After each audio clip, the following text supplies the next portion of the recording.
I'm Charles James Hall. I'm the author of the Millennial Hospitality series. The series, in the series, I attempted to capture my experiences when I was in the Air Force in the middle 1960s.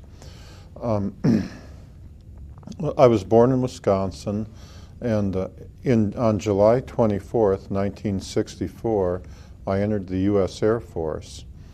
I was stationed at Lackland, where I did basic training, and then at Chanute Air Force Base, Illinois, for weather training school. And in March of 1965, I was sent to Nellis Air Force Base, which is just outside Las Vegas, Nevada. And I was there until the 7th of May, 1967, when I shipped out to Vietnam. I returned from Vietnam in May of 1968. I had less than 3 months remaining on my term of enlistment, so the Air Force policy was that I was given an honorable discharge and sent home.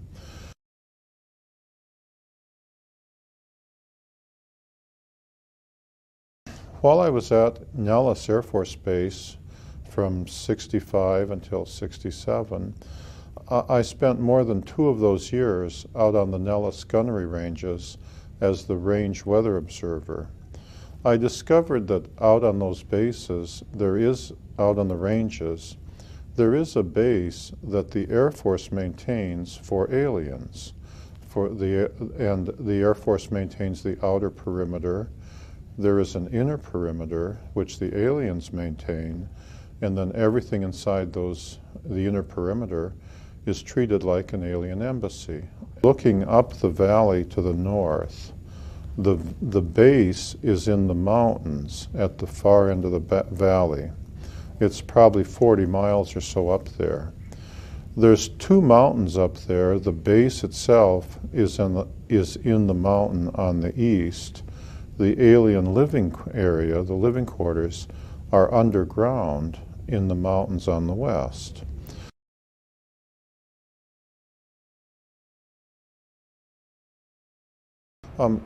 After I got out of the service in May of '68, I met my wife and married her in May of '69, my wife Marie, and we went to college. We went to school in California.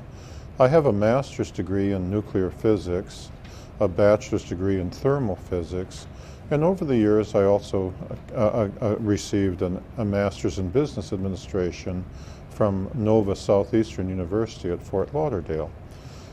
During the 80s, when computers finally were good enough so that there were word processors, then I began writing my memoirs for my children and grandchildren. And those memoirs became the Millennial Hospitality series. I found that I wanted to convey to people, especially my children and my grandchildren, how it felt to be the weather observer and to have the aliens come down to where I was and to have to interact with them.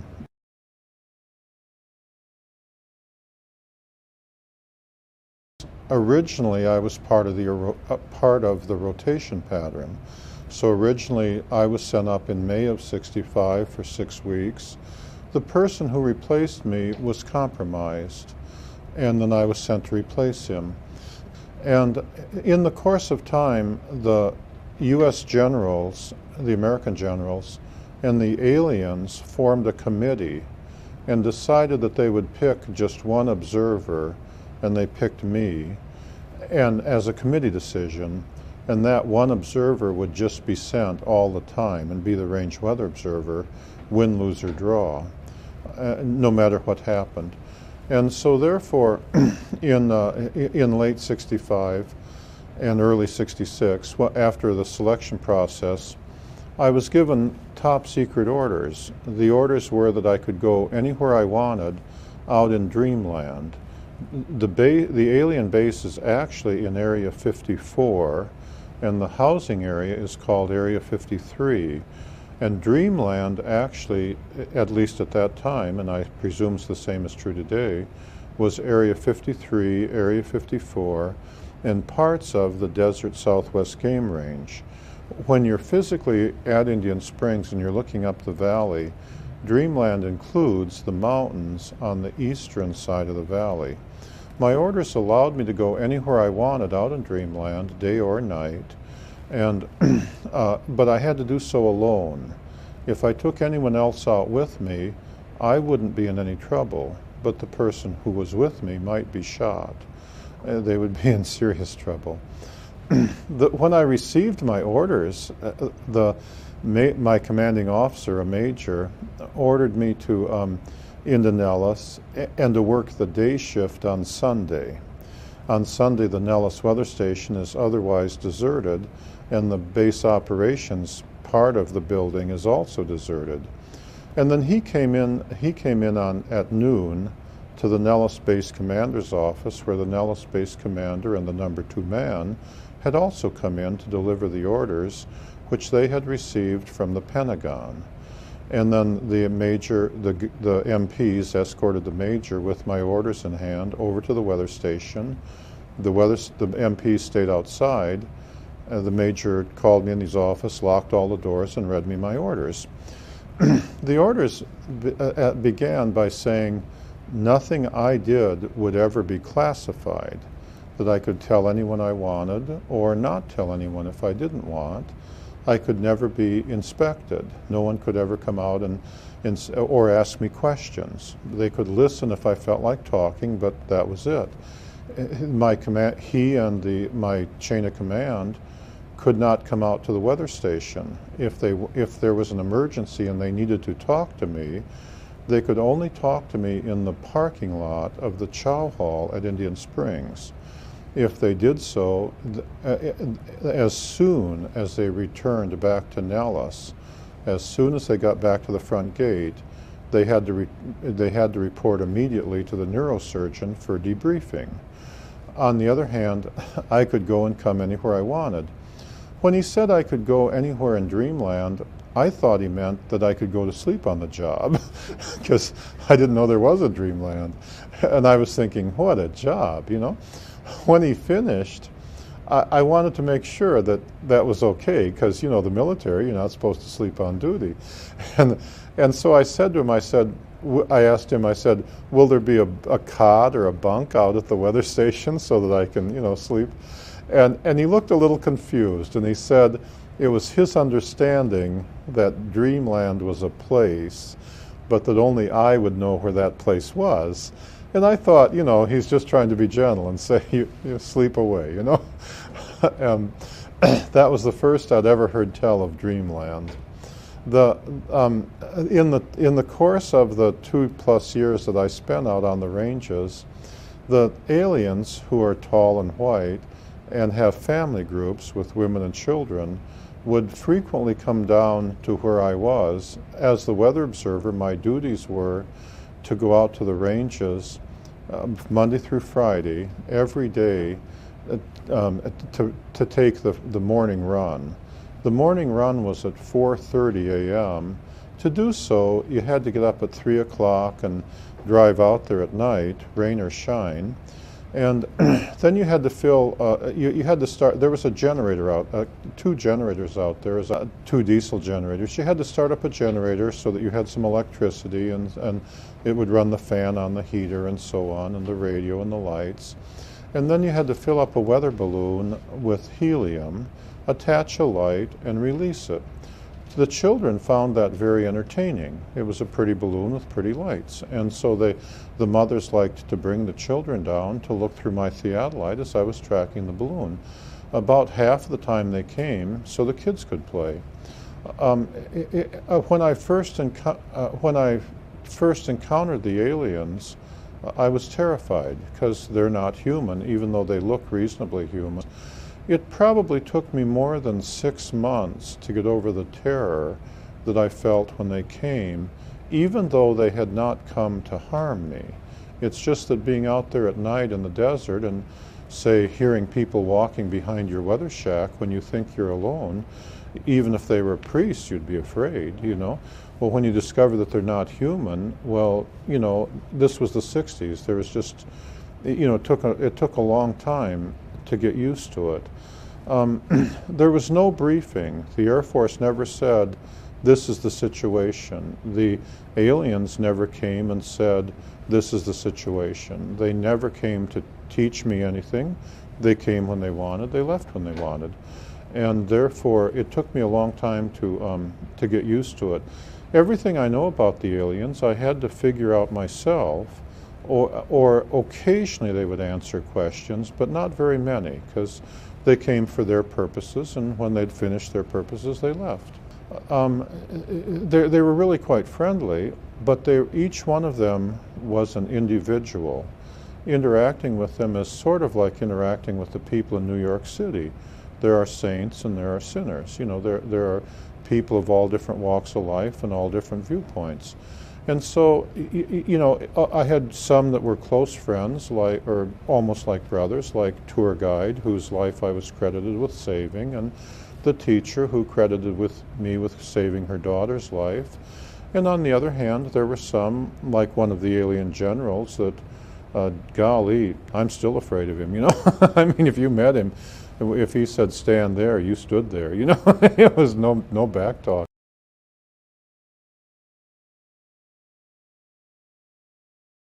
The alien doctor, who was the doctor that did the medical work on the tour guide, their CIA names, he was just a nice guy, you know. He was the kind of guy that might come up and hug you if you let him. I never did. It freaked me out. But they just came in all different, you know, you had to deal with each one of them as individuals. It took a while to get used to that, and it became a process of getting to know each one to the extent that you dealt with them like people. The base that they have up in Area 54, they use that base the same way that the U.S. Air Force or the U.S. Navy uses their bases, the way the Navy would use a base in the Philippines or on an island in the Pacific. At the base, at the alien base, the tall white deep spacecraft arrive and leave on schedule. And they arrive typically at sundown on the night of the full moon. Because they're gravity powered. They are typically at the base for 2 weeks, and then they leave at midnight on the night of the new moon, because they're gravity powered, presuming everything is going well. During those 2 weeks, the spacecraft is refueled and repaired, and the people on board get off and stretch their legs. So at the base, there's a more or less permanent contingent of tall whites who are experienced in dealing with humans and typically who know English. And on the other hand, every 2 weeks, you know, every time a deep spacecraft arrives, there's a contingent of new arrivals, many of whom have never seen humans before. And while the spacecraft is being repaired and refurbished, then the experienced troops, the experienced tall whites, typically take those new arrivals who are brave enough, take them out and show them the town. You take them out and show them what humans are like. And of course, me running my weather station, I'm the test human, you know. And so it was common every time there was a new moon for, you know, after the new arrivals had rested up, for an experienced guard to bring around a group of new arrivals. The number of new arrivals could be anywhere from 2 or 3 to 20, depending on how many were brave enough to come watch Gorilla Charlie in the sagebrush. And so while the spacecraft is being repaired.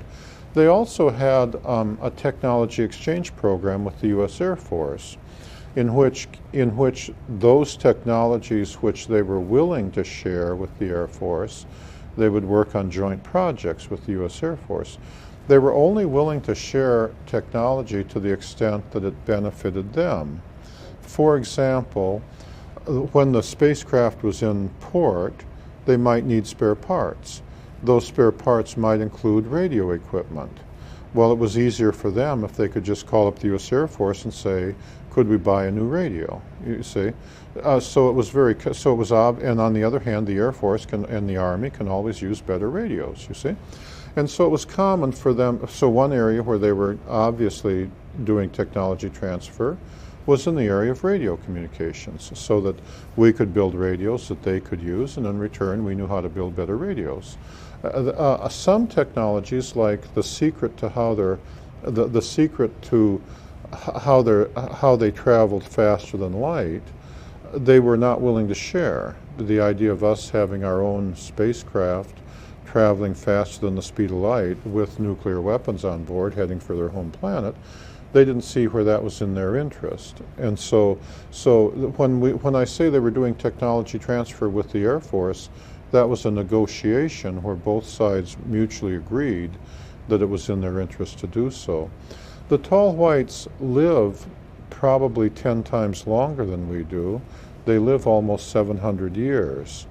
And their spacecraft clearly travel faster than the speed of light.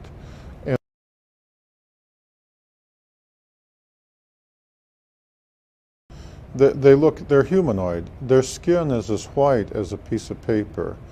Throughout much of their adult life, they're the same height that I am, 5'11", 6 feet tall. They have large eyes. Their eyes are perhaps twice as large as ours. They're typically blue, and then blue eyes with white pupils.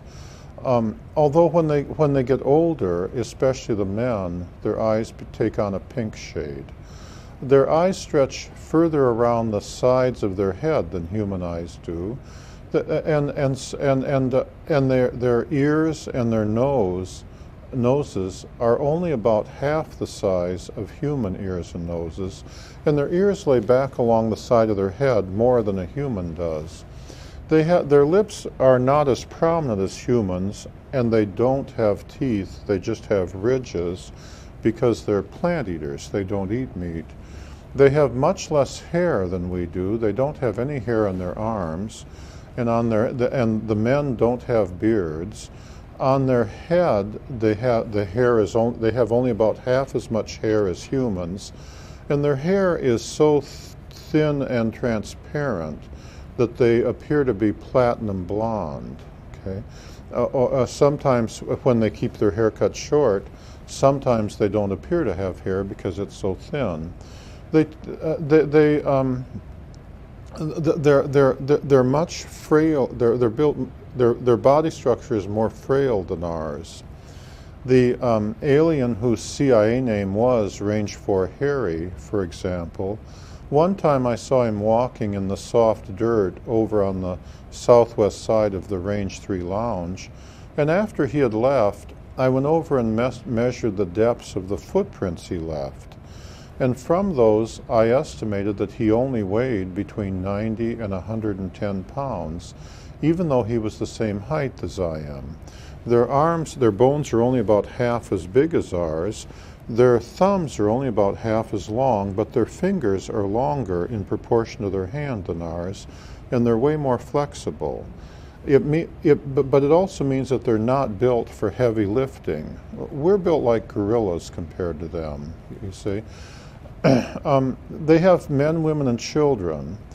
And if the men and women are standing side by side and not walking or moving, it's frequently not possible to tell which one is the man and which one is the woman, especially for the young adults. When they get older, then there are obvious differences, but in the facial structure and the bones and stuff. But especially for the young adults, it's entirely possible for two of them to be standing side by side, and if they're not moving, to be not sure if you're talking to men or women. Once they start moving, though, then it's very obvious which ones are the men and which ones are the women, because the men are more like human men. When they walk, they kind of go pound, pound, pound, whereas the women are much lighter on their feet and much more animated. The women are much more like human women, much more willing to talk than the men. It wouldn't be at all unusual for, say, four young men to come around and not have any reason to say anything, and not say anything, to just come around and to just come and not say hello, not say goodbye, not say anything in between, and just stand and look at you. Whereas the women, if they came, usually the women would say something like, Typically, is it okay if the children play while you release the balloon? Or usually if you ask the women something, they would have some questions, or at least some conversation. But they never came the tall whites never came just to talk with me. If they were talking with me, it was always as part of the reason they came. The women were very proud of the fact that they loved their children. The men were too, but the women were immensely proud of it. If a tall white lady came and she had children with her, a very common way for her to start the conversation would be for her to ask me, using English, which she had learned, do I understand that they love their children more than human women love their children? Or in other words, I want to make sure my children are safe, you see? And of course, when I said, yes, I understand that, then they would noticeably relax and feel happier. If a tall white lady came with children and she didn't say anything, a common way for me to start the conversation would be for me to say, I understand that you love your children more than human women love their children, and then she'd relax and feel better. In many ways, the tall white women were like female gorillas.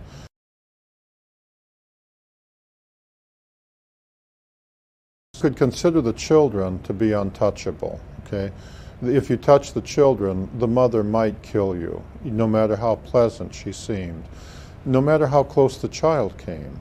So, for example, and I speak from direct experience, if I was standing by my theodolite and the child wanted to look through the theodolite and the child was right there, then there's no way in the world that it would be suicide for me to reach over and touch the child. That will upset the mother. And for example, on one evening, this tall white lady came who I had seen a few times before, but she wasn't a regular, and she brought 3 children with her. And she was somewhat older than the typical young adult, and therefore somewhat taller. She was 6'1", 6'2", and following the usual so-called protocol, she had come down the bunker road with her 3 children in an obvious manner to let me get used to the idea that she was coming with her kids. And then when she got to the end of the bunker road where the range boards were, she began approaching me directly. I was halfway across the square. And as she got closer, perhaps 20 feet, 15 feet, even though I'd gotten over my fear of the tall whites, because you had to treat each one as an individual, I found it a little intimidating that she was coming that close. And so I backed away from my theodolite towards the generator shack. And she said, is it okay if the children look in my weather shack while I took my report? And I said yes. And so I backed away to the generator shack and stood with my back to the wall of the generator shack and left her standing just to the northeast of my theodolite and, said, take all the time you want.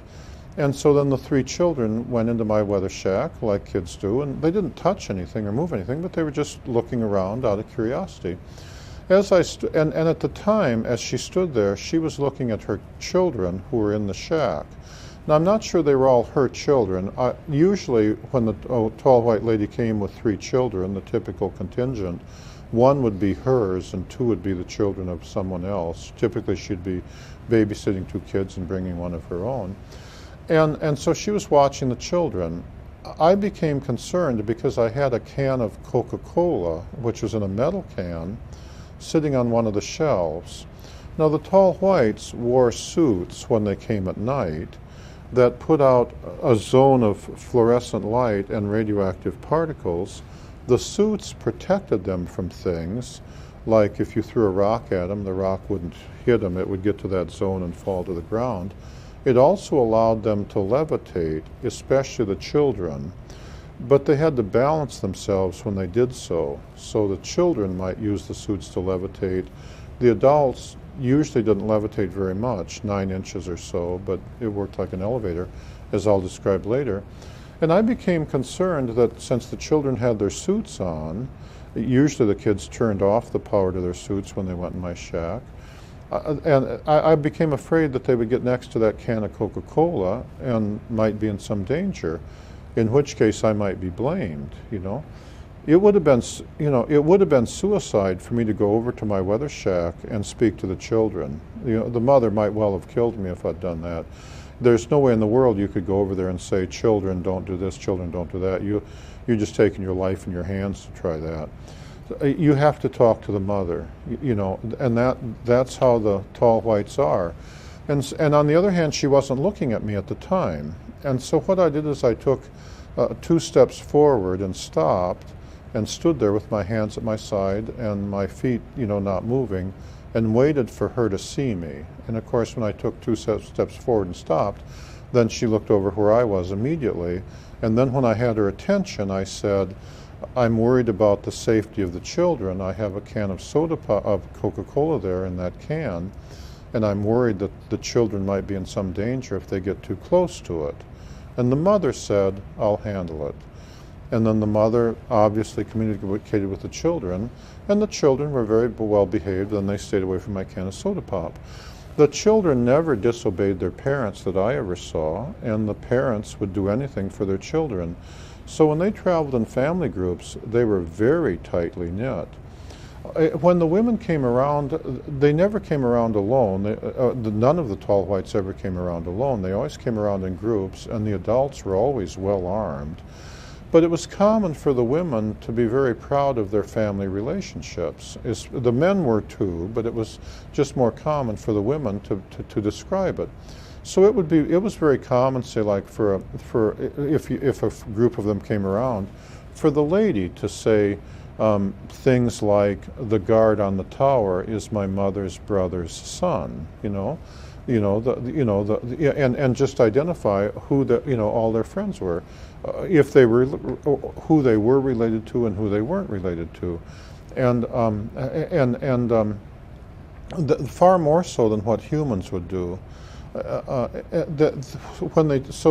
did more than just travel in family groups. They appeared to maintain very tightly knit family relationships.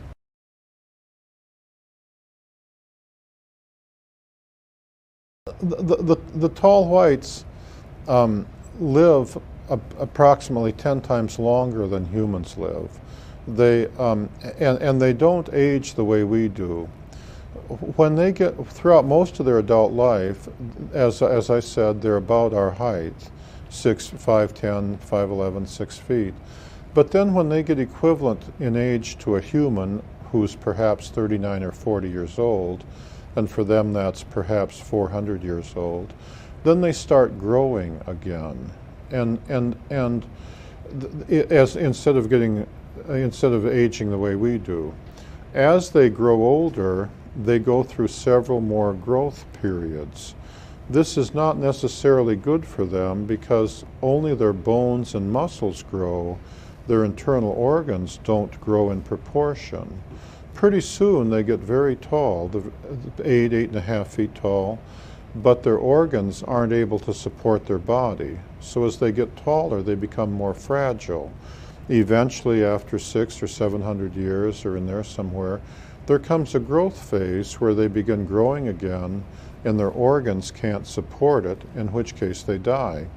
Usually by the time they get to be 8 feet tall, they're fragile, and usually aliens that tall are accompanied by younger adults to steady them. Living longer does have some drawbacks. For one thing, their bodies do not heal as quickly as ours. If they break a leg, and they're very fragile, so they break easy, it may take their bones 5 Earth years to heal. Whereas, as you know, a young person, when I was young, if I broke a leg, could heal up in, I don't know, a few weeks or so.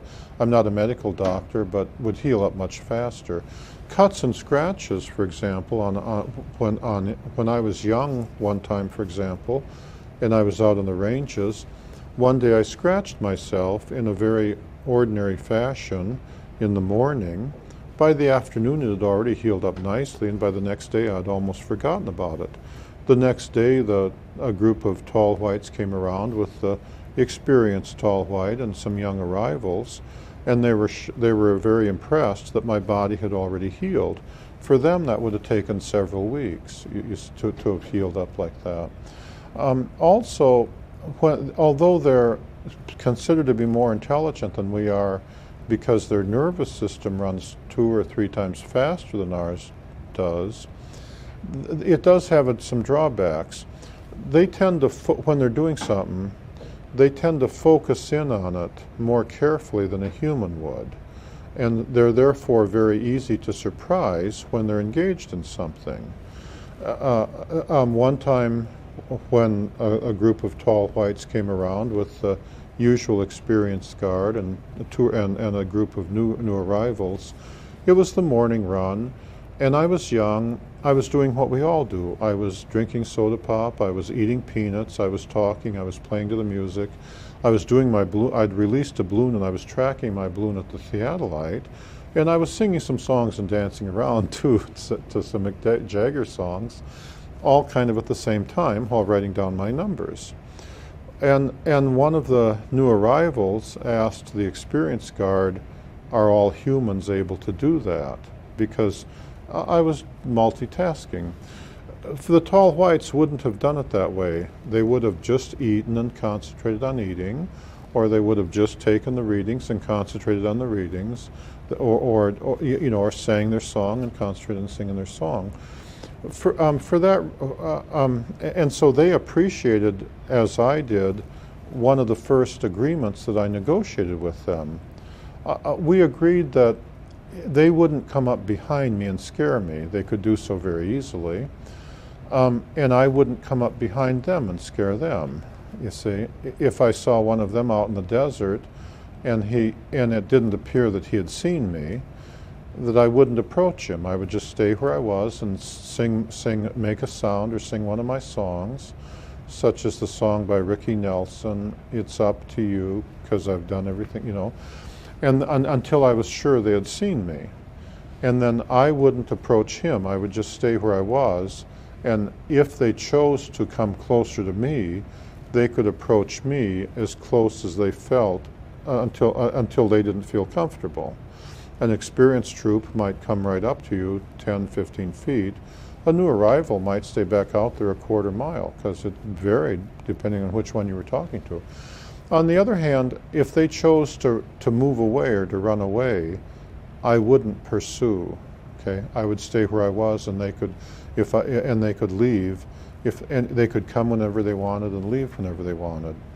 The reverse was true. If they were approaching me and they got too close so that I felt uncomfortable, as in the case of the tall white lady at the theodolite stand, I would back away and they would stay where they were until I had backed away to where I felt comfortable.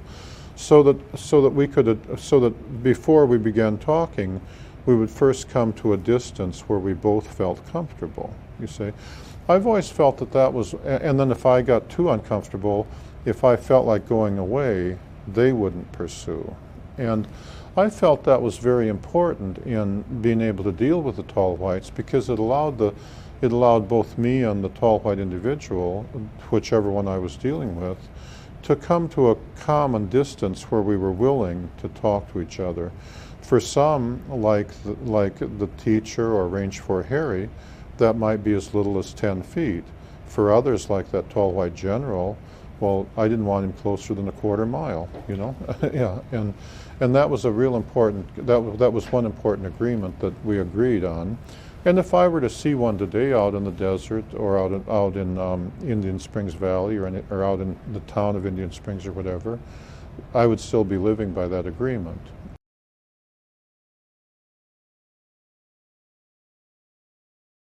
I have a master's degree in nuclear physics, and I believe that I figured out how their deep spacecraft worked, at least in general detail. And I copyrighted that in a scientific paper I call Hall Photon Theory.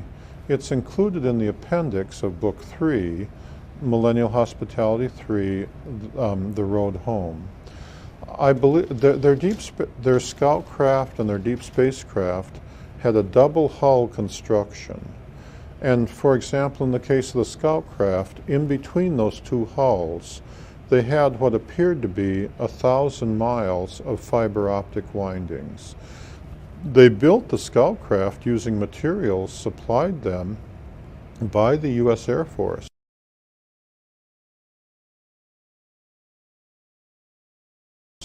The scout craft were clearly built here on this earth. When you went on board, many of the parts, like the seats, still had the mold markings of American manufacturers like Lockheed, Boeing, the overhead compartments by Airstream, and so on. And so therefore, it had to be perfectly possible to build a scout craft with its anti-gravity drive using ordinary American parts. The scout craft had the fiber optics windings came in several sets, and the way it worked is it worked in a manner philosophically the same as an electromagnet. It's just that they did not, in an electromagnet you use electrons on going down copper wires and coils. Instead, instead of electrons, they used some other subatomic particle. I'm not sure which one. It's my understanding that there are 3 different ones, or maybe 5 different ones, perhaps mesons or bosons or those subatomic particles, and then that put out anti-gravity. The particle generators looked like batteries, where there was one that would create the particles and accelerate them into the fiber optics, and then the fiber optics amplified the anti-gravity field the same way that an electromagnet amplifies the electric field or the magnetic field. And then there was another one that picked up the particles. Of course, they had to be refueled after, they had to be recharged just the way a battery has to be recharged. The same technology was used on their suits, the ones that allowed them to levitate. And if they were running the suit at full power and they came out from their rest area at 11:30 at night, then by 5:30 in the morning, the suit was almost out of power. So that the batteries they had on their suits would only last 6 hours or so. The batteries on the deep spacecraft obviously also had a limit to how long, had to be recharged periodically.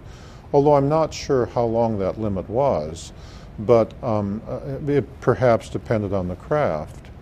The deep spacecraft would arrive and leave on schedule, and the shortest schedule was 2.5 months.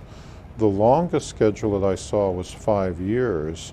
So they had to be able to carry fuel to recharge the batteries for that long, or their technology had to allow the batteries to be recharged for that long. But they did have to be recharged. You did have to periodically stop and put in a new power source. The outer set of coils served to streamline the craft for travel within space itself. And when the outer set of coils were powered up, it also protected them from the forces of acceleration and deceleration.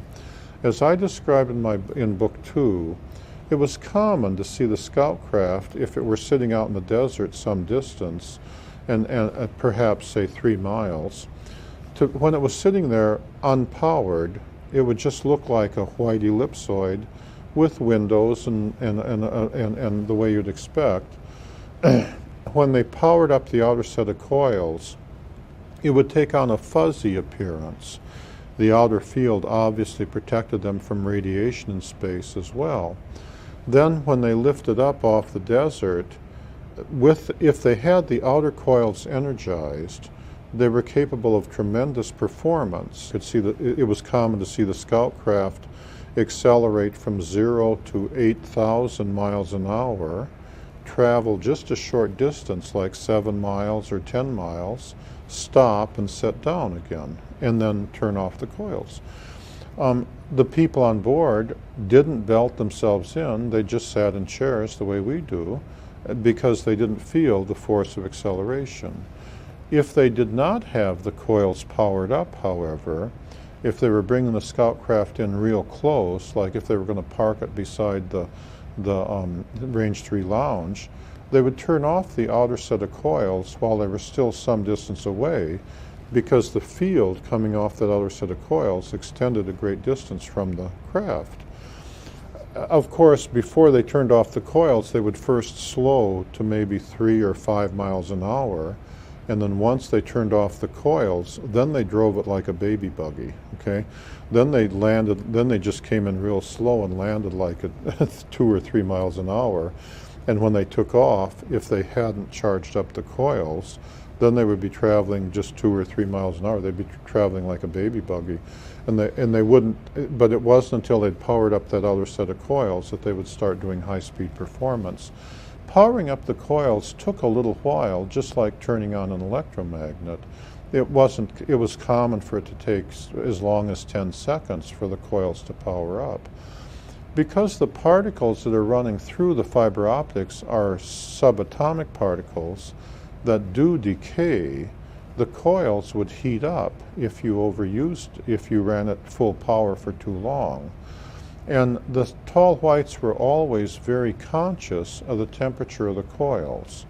And therefore, it was very common to see them when they sat down on the desert, on occasion, especially on hot days, to get out and open up the panels on the outside of the deep space, on the outside of the scout craft, obviously just letting the coils cool off. It doesn't mean the coils were necessarily too hot, but they liked the coils running cold, and they were always very conscious of the coil temperature. On that day, that scout craft suffered a meltdown of the fiber optics. Now that, as I remember, was a Wednesday, and they worked on that craft from Wednesday, 24 hours a day, till the following Monday morning, just getting enough coils repaired so that they could lift off and take it back to the base.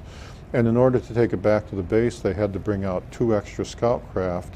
In the meantime, they'd brought out several others with mechanics and stuff. And they had to nurse it back to base by running 2 extra scout craft on each side, just to get it back to base where they could fiddle with the coils. Recovering from a coil meltdown was obviously a big problem for them. That I never saw any humans working on the coils. The tall whites were I never saw any Air Force personnel or anybody out there with them. The tall whites always reserved the option, or anything to do with the coils, they always wanted only tall whites on there. As far as I know, I'm the only human that got anywhere close to the coils. I got to within a few hundred feet before their guard blocked my way and made it clear that he didn't want me to go any closer. It might have been because, since they're running subatomic particles, maybe he was just concerned about the radioactive fields coming off it. But he didn't want me up there touching them or anything, you know.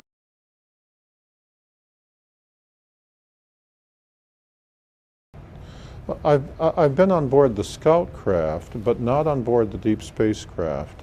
The deep spacecraft, which are the same design and the same technology but much larger, are titanium black, right? The one that came in damaged with meteor damage.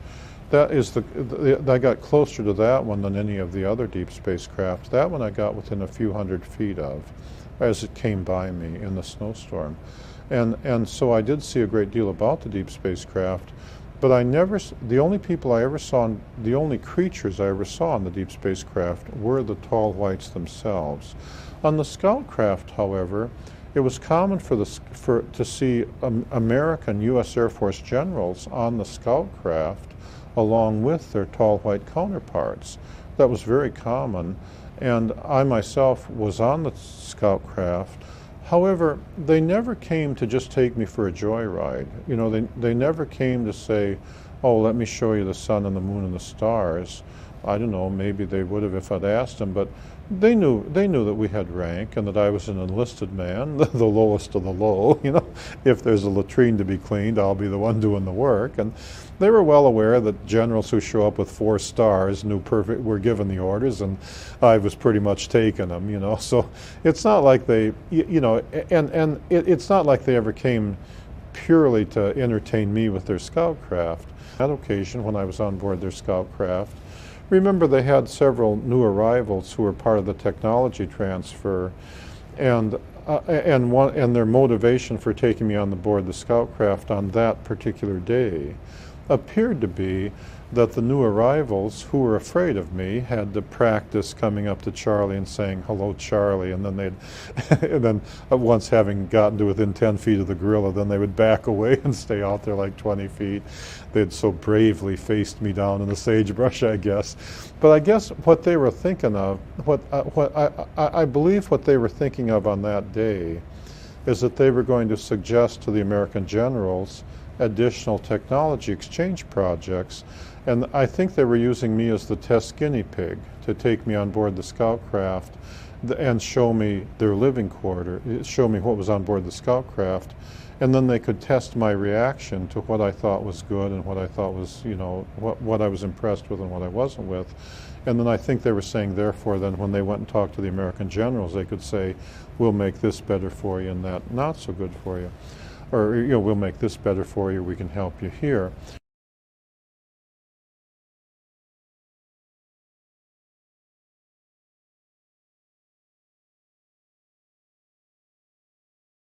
The scout craft was made completely out of American parts and looked like an RV trailer.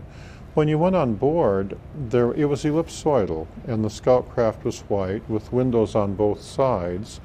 More windows. The door, when you looked at the front of when you were standing looking at the front of the scout craft, the door was on that craft was on the right. Since they were all made here, there was a number of different variations in the design, and the windows on that side extended further back than on the left side. There were no windows on the back, none on the top, none on the bottom, and only one door, the one on the right, which opened from the top. And much like a Learjet, or some Learjets.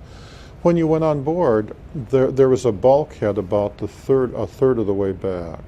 In front of the bulkhead on all the scout craft, the design was the same. There were 5 seats without seat belts that you just sat in. The tall whites are not built strong like we are, and so the idea of belting themselves in would damage their bodies. There was 2 seats for the pilot and the co-pilot, and then 3 other seats in the front. And they weren't very interested in showing me the cockpit area. They said there wasn't much about it that I would understand anyway. On the bulkhead, there was a set of panels. Nowadays, we consider it old hat, switches that don't move like you have on microwave ovens. But in the 60s, that was considered pretty avant-garde, even though I realized that the first motionless switch was actually copyrighted in more or less about 1929, but they weren't in common use. On each switch there were a set of icons. Now we consider that old hat too, because you buy your car and there's icons. But in the 60s that was considered pretty avant-garde. The icons were pretty ordinary. One controlled the outside lights and it looked like the sun.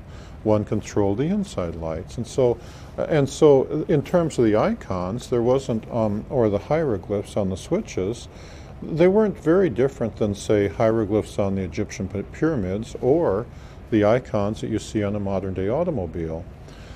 Behind the bulkhead, there were at least 3 or 4 different designs depending on which model of the scout craft you were looking at. In the RV model, the one that on that day that I was on, what was behind the bulkhead was an ordinary RV. When you went in there and you were looking towards the back, on the right there was a microwave oven, only where the aliens had taken off the mechanical door and put on a different cover with coils around it. And then when they turned on the oven, they first turned on the coils, and the coils put out the standard field and prevented the microwaves from going through that field into the room beyond. So it looked like a little cave where you'd turn it on and then turn it off, and you didn't have to fiddle with the door, you see. In the back was the latrine, just like in an RV. On the left, they had the seats where you would eat, but also they had hammocks where the children would sleep. And then they had the overhead compartments and a few storage things in the back, although not a great many of them. And then on the bulkhead in the front, they had a mirror and a makeup table where the teacher would put on her stuff. And it was all pretty ordinary. That was the RV model.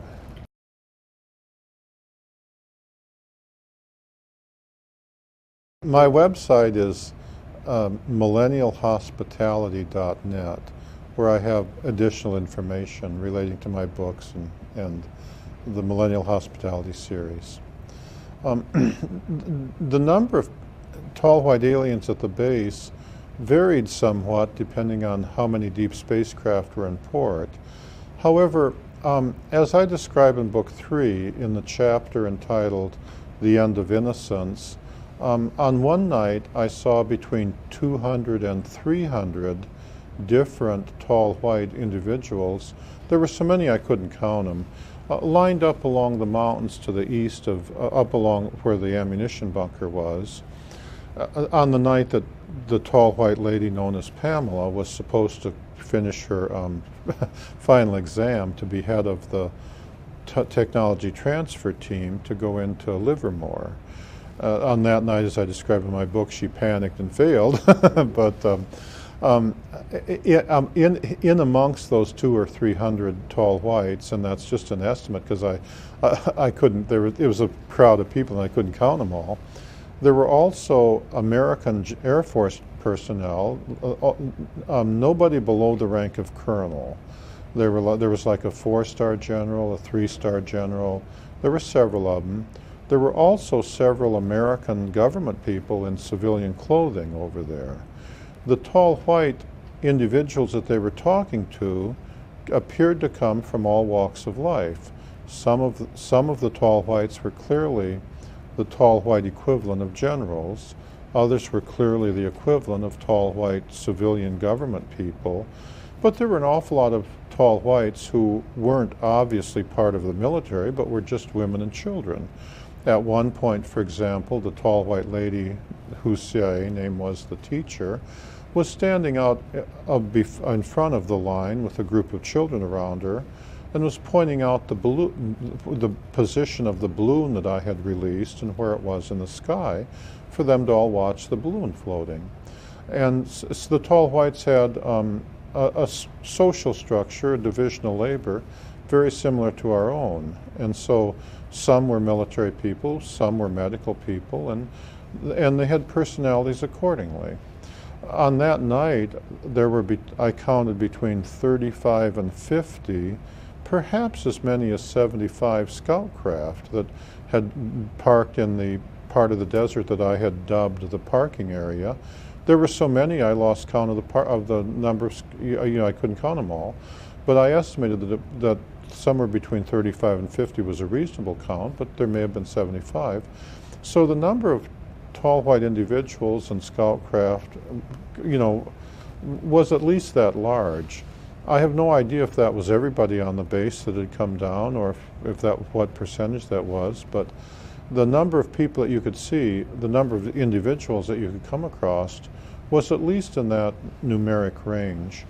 The number, when they came around to where I was, they came around, the kinds of individuals that came around were from all walks of life. And the tall white doctor came around and the tall whites he brought with him appeared to be medical students. They had no interest in the mechanical aspects of what I was doing, although the doctor, like a human doctor, he cared only about the humanistic aspects. On the other hand, on a different night, one of the tall white guards brought around 3 young adult tall white men who were clearly electrical engineers. One of the tall white individuals that I was reasonably good friends with called himself co-pilot, but he was very proud of his ability to repair the scout craft, and he wanted to have been called the mechanic, but I guess the name was taken, and so he had to pick a different name, And another one was called the captain. He didn't appear to understand humans very well, and he didn't appear to want to. He appeared to just want to come and do whatever he had to do, and then, if whatever you were for humans, well, that was you, and go on about his business. Whereas the doctor, described in The Wayward Wind, he wanted to come and really understand humans. What are they like, you see? Others, like the tall white general that I previously referred to, the idea of him understanding anybody, that he didn't care to understand anybody. He came to give the orders, and you were there to take them, you know? And if you liked him, fine. If you didn't like him, fine. But, you know, he was the general. They were all like that.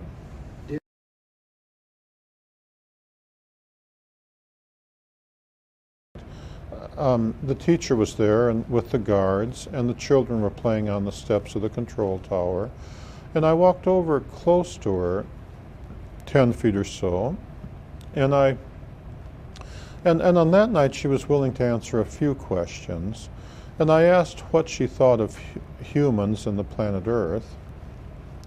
I asked her how it compared with other inhabited planets that they had seen. And she said that they considered the Earth to be a cold, desolate wilderness. On the other hand, she said the thing that they found unique about humans is our willingness to do things with animals. Her example was that I grew up on a farm in Wisconsin. I feel very comfortable milking cows, riding horses, making pets with dogs. Yet each of those animals could kill me if they wanted to. I don't think of it that way because instead, like all humans, I first try to decide how the animal is thinking, and then I approach the animal accordingly. So I calm down the horse by speaking to it nicely and approaching it from the front. I put the cow in a stanchion and calm it down and begin milking. I make friends with the dog by feeding it and patting it on its head. She said that they considered that to be very unusual. She said that on most inhabited planets, once a group of intelligent people evolved, they had no interest in dealing with the less intelligent animals and usually just killed them all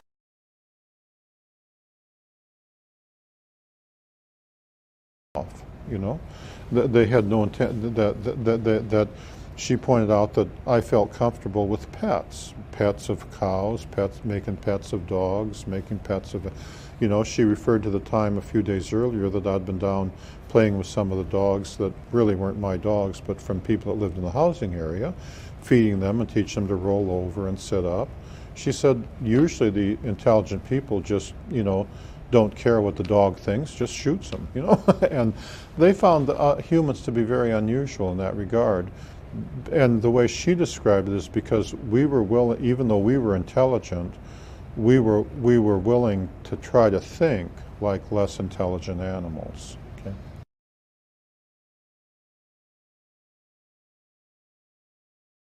Okay. They always came armed. Now the children weren't armed, and the adults that were very old typically weren't armed. But the young adults and the adults that weren't too fragile, they always came armed.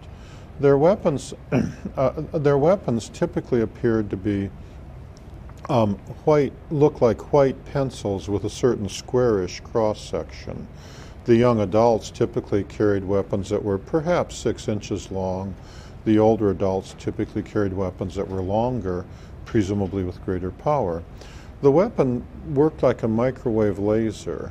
The weapon could be adjusted for frequencies appropriate for different elements. If they adjusted it for the frequency of sodium, for example, in the human nerves there are sodium atoms and calcium atoms. And if they adjusted it for sodium and fired it at you, it would make it seem like you were getting an electric shock. Like, depending on the power of the weapon, it would feel like you just touched a high voltage wire of 100,000 volts and was extremely painful. If they set it high enough, they could kill you by just going zappo and you'd be electrocuted. If they had it set low, then it would just give a tingling affair, and They never actually used the sodium setting on me, but I did meet, for example, a CIA guard who said that one day he had been walking with the teacher coming down the steps of the Capitol building.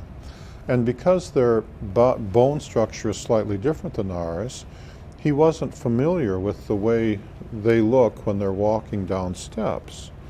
And he said they were partway down, and it looked to him like the teacher was going to fall.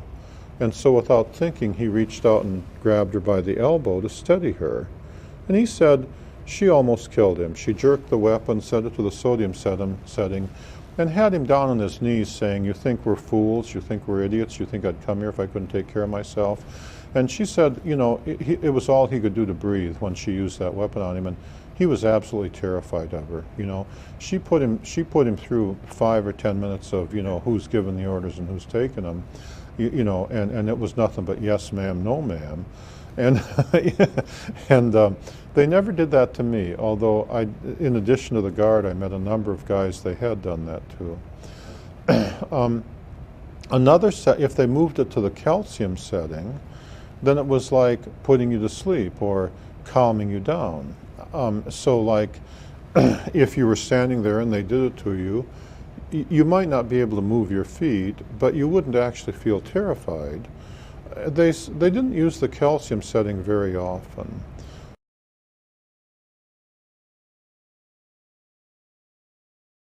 One of the weapons they could set to hypnotize a person. When they used that setting, they typically liked a clean shot at one of your temples. And what it would do is induce the same as if you were hypnotized. They could turn it on instantaneously and turn it off instantaneously. And it was common to have missing time experiences. One day I was walking from my theodolite stand to the weather shack. It happened a large number of times, but on this day in particular. And it was like 19 or 20 steps from the theodolite stand to my weather shack. And I could clearly remember taking step 12. And I could clearly remember finishing step 14. But in between those two steps, almost 20 minutes went by. You know, it used to annoy me greatly until I'd finally gotten to where I could break through that hypnotism by relaxing and letting your mind wander. And what had happened was, it was one of the early days in '65. Range 4 Harry had brought some new arrivals around, and he had stepped out from the alleyway between my weather shack and the supply shed and had a clean shot at my right temple and hypnotized me as I was taking step 13. And then while I stood there, he'd brought out the new arrivals and said, "This is Charlie. See, he's got teeth. Open your mouth, Charlie." Just like you do when you're hypnotized. And said he eats more times than we do. And, you know, giving him the tour, this is what a human is. And then when they all went back in, then he's, you know, really, it took him about 20 minutes to go through his introducing them to a human routine, and then released it and then went on, you know. Because of a number of episodes like that, I used to have a policy of writing the time down when I did things. So I used to have a policy of writing down the time, and before I started walking back to my weather shack, of writing down on my weather report, you know, when I left the theodolite stand, and then writing down on my weather report when I got to my weather shack. And of course, it should only be like a minute or two, you see, you know, and just to see if they'd done that to me, and I didn't remember it because they could do it so quickly. I'll say one more thing about the weapons. They had another setting that I know about, the iodine setting. And if they hit you with the iodine setting, especially in the thyroid area, it would affect the iodine in your blood, and it would alter the chemistry of the blood so that your blood would seep through the arteries, and you'd bleed to death in like 2 minutes.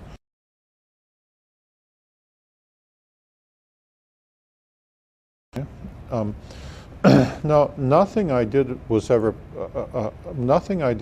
classified. Nobody ever gave me a briefing before I went out there, and nobody ever gave me a briefing when I came back. My orders said that nothing I did was ever classified. I was never part of a project. We were never building like airplanes or missiles, so therefore I was never shown any classified drawings or anything like that. Everything I know I had to figure out for myself. There's a good reason for that. The aliens don't handle anger the way humans do. When they become angry, you know, they either go away or they kill you, or, you know, there's, humans, you know, we get angry with each other and we fight and then we become good friends.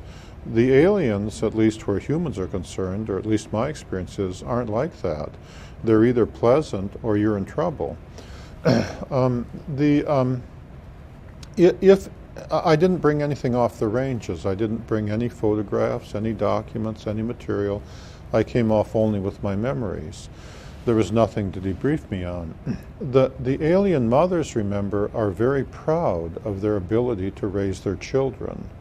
If anything I did was classified, that would mean, for example, that after the teacher brought her daughter and her her daughter's playmates around to simply play, then I would have had to have been called in and be debriefed by CIA guards. That would have upset the teacher beyond limit, to have two ordinary human guards call me in and start asking questions. How does the teacher take care of her children? Do you think she's doing a good job? Do you think? I mean, and you wouldn't have had to tell her. The next time I went out there, using their communication equipment, she would have just said, she would have just figured it right out. Or the next time the generals showed up, she'd have just figured it right out. Well, remember the experience of that CIA guard on the steps of that he related to me on the steps of the Capitol building. The idea of upsetting the teacher, I mean, she was perfectly willing to just jerk the weapon and say, who's given the orders? I thought we had an agreement, you know. The committee had agreed, which included the teacher, Range 4 Harry, some of the other tall whites, as well as the American generals. They had agreed that nothing I did would ever be classified, and the tall whites expect their agreements to be carried out, just like Philadelphia lawyers, to the letter. They go through a lot of trouble. They are very conscious of their agreements, and they keep them to the letter, and they expect the same from humans. 40 years isn't much time for the tall whites, since they live so much longer than we do. If anything I did was classified, they agreed that nothing I did would ever be classified. They meant that, period, you know, and they meant the American generals to keep that period, you know. And after all, I don't have any drawings or pictures. I didn't, you know, the log books that were out there, I left out there. And so there were, you know, usually classification refers to material things, you know, drawings, material, whatever.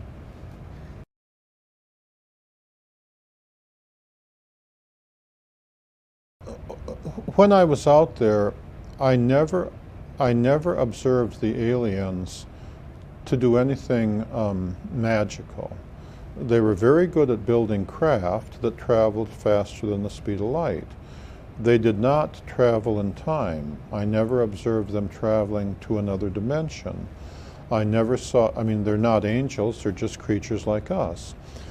I'm very religious, I'm Roman Catholic, that angels are angels and aliens are aliens. They did not come to teach me anything. They came for their purposes. They didn't, currently it seems to me that American physics is kind of in the reverse Galileo position. In the time of Galileo, religious leaders required that scientists think inside the box, and scientists like Galileo wanted to experiment and think outside the box. Now, however, the situation appears to be reversed. American physicists seem to think that Einstein was always and forever perfect and complete, and so American scientists keep thinking inside the box. In Hall photon theory, my belief is that inside the photon there is a third field, but currently the box says there's only two fields. Most scientists won't consider it. They're insisting on thinking inside the box for religious reasons, pretending it's science, you see. As I describe in the appendix of Book 3, I show in a scientific manner how scientists should be approaching that. Currently, it's the religious leaders who are willing to consider guys like Monsignor Balducci, I believe, and so on, who are willing to think outside the box and say, of course, there can be intelligent life on other planets. One of the biggest shocks that I had to overcome in 1965 and 66 was once I realized that they were real, they were here, and that Einstein was wrong, and that God created life on many, similar to us, on a whole bunch of different planets. It was the shock of realizing that so many people had been so wrong for so long, you know?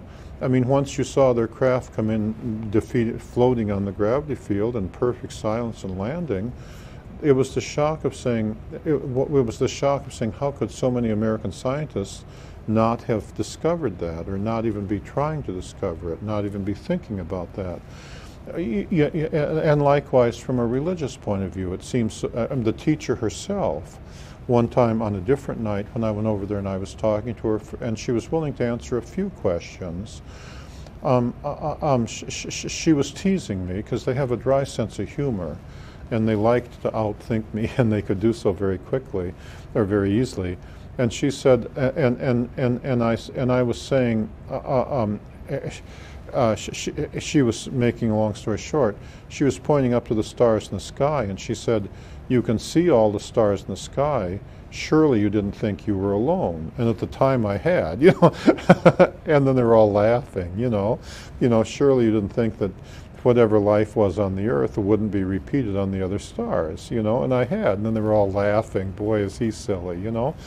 And it just seems so obvious to me when you go out at night and you look up at the stars of the sky, that however whatever God did to make life here on Earth, he must have done it again, because there are so many stars in the universe and it's so vast. And religious leaders are willing to think outside the box. Whereas now when I go and I talk to the scientists and stuff, they all start with this box called Einstein. Einstein himself never claimed to be perfect and complete, but all of his followers seem to claim that he was perfect and complete. And I think that's one of my observations is that box they're in.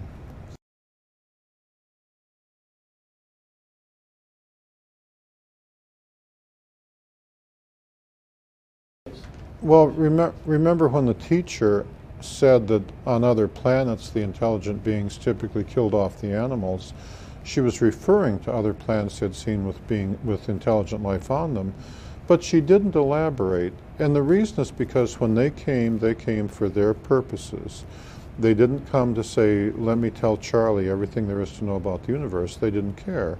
If they didn't have anything to say, some nights they might just come and not say anything. The kids might play and they might leave, you know. Especially the men. If there was no reason for them to actually come and talk, when they were close, like that night when there were the 3 electrical engineers there. They wanted to see me start up the electrical generator because that's the same kind of power source the U.S. Air Force had given them for use up on their hangar, because it was built by the Air Force.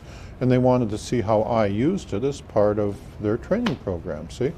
Well, from their point of view, there's no reason to talk to me about it. They just want to see me do it. So they came and just stood there and watched. And then, you know, eventually Charlie's bright enough to figure out that I should just carry on with my duties, and they would just stand and watch. And then, you know, if there had been a reason for them to say, "What does this do?" then they would have said, "What does that do?" But they didn't come and say, "Oh, let me tell you about this star," or "Let me tell you about that star," or anything like that.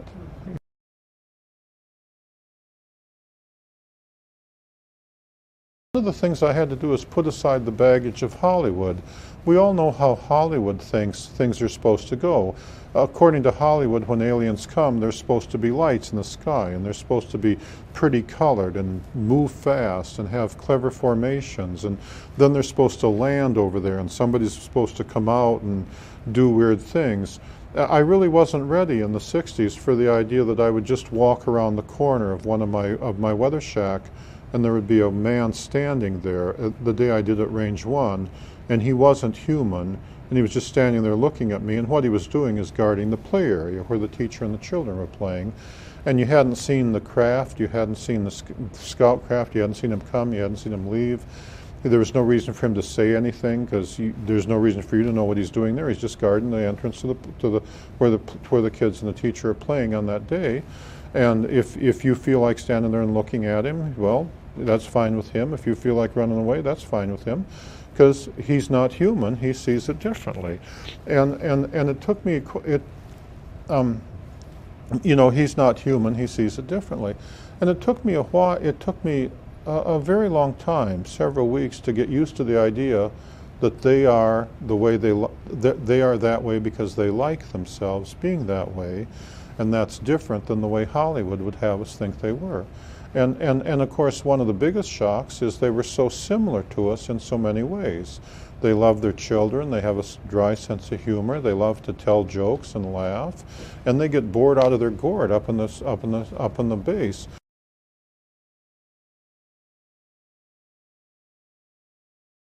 One of the common things to talk about with the young, tall white women was fashions. You know, the Air Force provided them with clothes straight out of the Sears catalog. One of the jokes the teacher used to make about the Air Force generals is up on their base, in their commissary, there were some clothes that the generals had picked that they could choose from.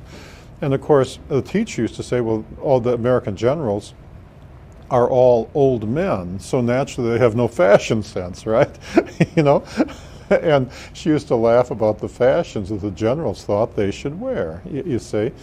And one of the things that she and the other young, tall white women wanted to do was to go into town and buy pretty clothes. And of course, we don't think of aliens that way, but when in my weather shack, I used to have a Sears catalog, a Montgomery Ward's catalog, a J.P. Penney's catalog. We had outdoor plumbing, and so I had several copies of the catalogs for several reasons. And one of the things that the young, tall white women used to like to do is to come through and look through my catalogs. And what they'd be looking at are women's clothes. Sometimes when you'd see them out in the desert, or especially on the morning, what they'd be wearing were clearly clothes straight out of the Sears catalog or the Montgomery Ward's catalog, and they were very, you know, they were as proud of the new clothes as any Earth woman would be. And the teacher was very proud of her ability to dress up and look like a nurse, and it took me a long time to get over the baggage from Hollywood, because every time you look at a Hollywood movie, you know, aliens are supposed to be weird and different, you know. Yeah, and I really, you know, it took me, it was such a shock to have like the teacher walk in with, you know, wearing a new dress that she had bought from Sears and proudly show it off and say, what do you think of my dress, you know? Yeah.